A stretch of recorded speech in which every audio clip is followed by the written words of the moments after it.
All right, so I think this is recording. Let's solve this absolute value inequality. On the left-hand side, I see two terms, and the term of interest is the one that has this absolute value. So I want to get that by itself.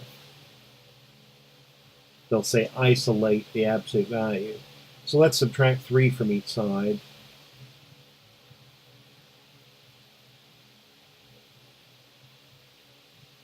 And 105 minus 3 is 102. Let's divide by 3, because on the left-hand side, I see two factors. And the factor of interest is the one that has my absolute value. So I need to get this isolated by itself. So I need to divide both sides by 3.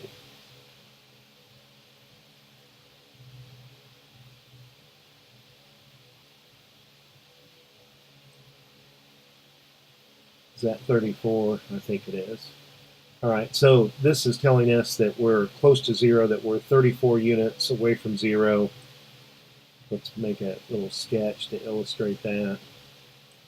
Absolute value is the distance away from 0, so to be less than 34 means that we could be 34 units, or almost 34 units to the right, or almost 34 units to the left. We exclude the endpoint because it's a strict inequality, because we don't have or equal to.